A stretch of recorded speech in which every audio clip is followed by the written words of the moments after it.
வணக்கம். Welcome to our voice of law channel. இன்னைக்கு நம்ம என்ன பார்க்க போறோம் அப்படின்னு பாத்தீங்க அப்படின்னா, நம்ம சேனல்ல ஜீரோ எஃப்ஐஆர் நம்ம அடிக்கடி கேள்விப்படுற வார்த்தை. ஏற்கனவே எஃப்ஐஆர்னா என்னன்றத தெளிவான விளக்கத்தோட நம்ம பார்த்துட்டோம். இன்னைக்கு நம்ம பார்க்க போற விஷயம் என்னன்னு பாத்தீங்க அப்படின்னா, ஜீரோ எஃப்ஐஆர் அப்படின்னா என்ன, இதற்கான வரலாறு எப்ப வந்தது, இதை எப்படி பதிவு செய்யலாம், இது எதற்காக கொண்டு வரப்பட்டது அப்படின்றத முழு விவரங்கள் இந்த காணொலியை முழுமையாக பாருங்கள். உங்களுக்கு தெளிவாக எளிமையான முறையில் உங்களுக்கு புரியும் வகையில் நான் உங்களுக்கு விளக்கியிருக்கேன். இந்த ஜீரோ எஃப்ஐஆர் அப்படின்றது எப்ப வந்தது அப்படின்னு பாத்தீங்க அப்படின்னா 2013ஆம் ஆண்டு கொண்டு வரப்பட்டது. இது எதற்காக அப்படின்னு பார்க்கும்போது 2012ல டெல்லி நிர்பயா பாலியல் வன்கொடுமை சம்பவத்திற்கு பிறகு அமைக்கப்பட்ட ஒரு குழு, அதாவது ஜஸ்டிஸ் JS வெர்மா கமிட்டி பரிந்துரையின் அடிப்படையில் இந்த ஜீரோ எஃப்ஐஆர் முறை கொண்டு வரப்பட்டது. ஜீரோ எஃப்ஐஆர் அப்படின்னா என்ன அப்படின்றத முதல் பார்ப்போம்.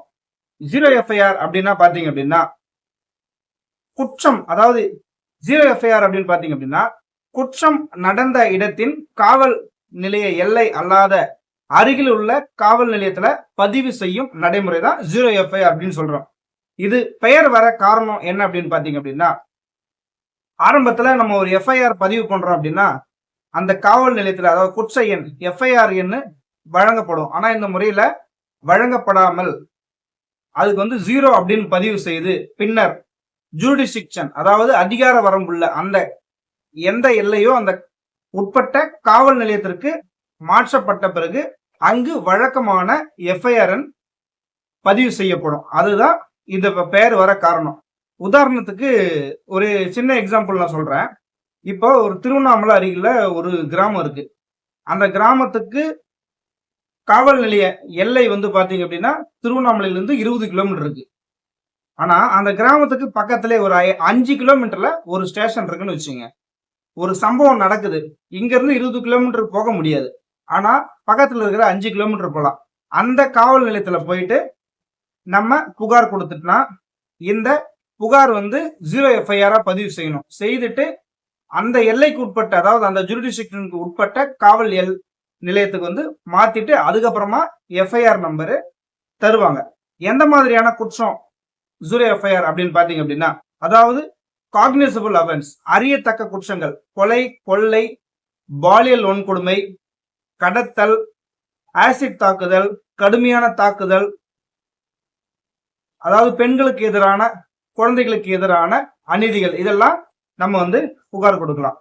யாரெல்லாம் வந்து புகார் அளிக்கலாம் அப்படின்னு பாத்தீங்க அப்படின்னா, பாதிக்கப்பட்டவர் புகார் அளிக்கலாம், அந்த குடும்பத்துடைய உறுப்பினராக இருக்கலாம், இல்ல அவர்களுடைய நண்பர், சமூக ஆர்வலர், இல்லைன்னா பொதுமக்கள், இல்ல அந்த சம்பவத்தை நேரில் பார்த்தவர்கள் வந்து புகார் அளிக்கலாம். இந்த நடைமுறை எப்படி அப்படின்னு பாத்தீங்க அப்படின்னா, ஒரு சம்பவம் நடந்துடுச்சு, இந்த சம்பவம் நடந்த உடனே என்ன பண்ணணும் அப்படின்னு பாத்தீங்கன்னா, அருகில் உள்ள காவல் நிலையம் சென்று புகாரை எழுத்து பூர்வமாகவோ இல்ல வாய்மொழியாவோ இந்த சம்பவம் நடந்தது அப்படின்னு சொல்லிட்டு முதல்ல அந்த காவல் நிலையத்துல தகவல் சொல்லணும். அதாவது குற்றத்தன்மையை அறிந்து எந்த மாதிரியான குற்றம், எந்த குற்றம் அப்படின்னு சொல்லிட்டு ஆராய்ந்துட்டு நேரில் வந்தோ இல்ல அங்க இருந்து அந்த ஜீரோ எஃப்ஐஆர் பதிவு செய்வாங்க.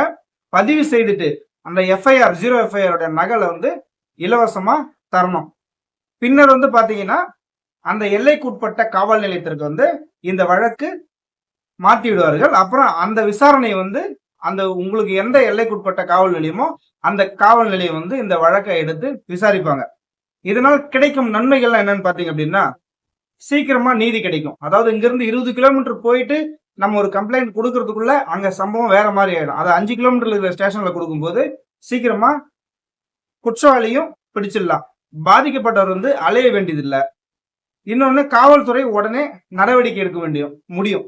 அதுதான் இந்த ஜீரோ எஃப்ஐஆர் முறையில இருக்கிற முக்கியமான விஷயம். ஒருவேளை அவன் மறுத்தா என்ன பண்ணலாம் அப்படின்னு கேக்குறீங்களா? மறுக்கவே முடியாது. இந்த எளிய சட்டத்தை நீங்க தெரிஞ்சு வச்சுக்க வேண்டியது, அதாவது புகார் கொடுத்து அவர்கள் எடுக்க மறுத்தாங்க அப்படின்னா அது மிகப்பெரிய சட்ட தவறு. அவர்கள் கண்டிப்பா எடுக்கணும், கண்டிப்பா நடவடிக்கை எடுப்பாங்க. இதுதான் இந்த ஜீரோ எஃப்ஐஆர் முறை.